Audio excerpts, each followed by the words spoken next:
আমি আপনাদেরকে অনুরোধ করবো, প্রিয় দেশকে যেভাবে আপনারা ভালোবাসেন এই ভালোবাসা আরো বাড়াতে হবে ইনশাআল্লাহ। জাপানের মাটিতে আপনারা আছেন, খুবই পরিচ্ছন্ন একটা দেশ। শুধু রাস্তাঘাট আর আঙ্গিনা পরিচ্ছন্ন নয়, ওদের মনটাও পরিচ্ছন্ন।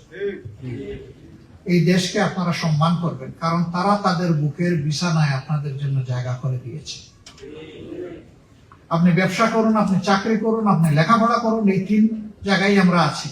আপনি যেটাই করেন না কেন, তারা যদি তাদের বুকটা ওই রকম পেতে না দিত, আমরা কি সুযোগ নিতে পারতাম? তাহলে তাদের যে সোশ্যাল ডিসিপ্লিন যেটা আছে, সামাজিক যে শৃঙ্খলা আছে, এটার আমরা যেন গর্বিত অংশীদার হই।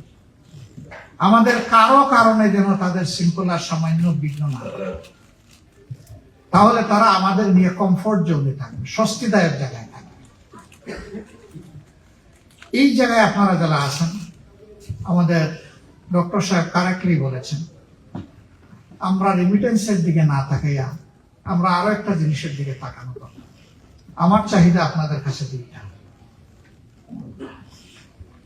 আমার চাহিদা হচ্ছে রেমিটেন্স আমাদের লাগবে, কিন্তু এটা আমার 1 নম্বর না, এটা 2 নম্বর। 1 নম্বর চাহিদা হচ্ছে আপনারা আমাদেরকে কিছু মেরিট ইমপ্রেস করেন, কিছু ব্রেইন আমাদের দরকার। এখন এই ব্রেইন কারা? আমাদের দেশ থেকে যারা এখানে এসেছেন, লেখাপড়া করেছেন, বিভিন্ন সার্ভিসে আছেন, তাদের মধ্য থেকে কিছু মানুষকে আমরা অবশ্যই চিনি। প্রথমটা হচ্ছে ইন্টেলেকচুয়াল রিমিটেন্স, দ্বিতীয়টা হচ্ছে ফিনান্সিয়াল রিমিটেন্স। দ্বিতীয় আমার কাছে 1 নম্বর। যদি একটা জাতি মরালি এবং ইন্টেলেকচুয়ালি আগাইতে পারে, তার আর রেমিটেন্সের বেশি দরকার পড়বে না ইনশাআল্লাহ।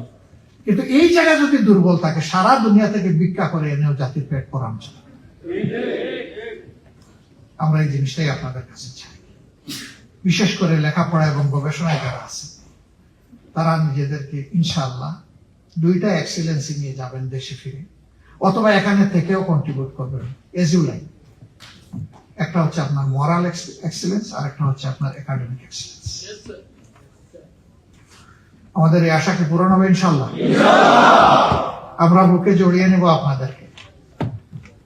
আমরা আমাদের বগি আছে, ইঞ্জিনও আছে, কিন্তু ককপিটে বসানোর মতো ক্যাপ্টেন নেই আমাদের ক্যাপ্টেনের অভাব।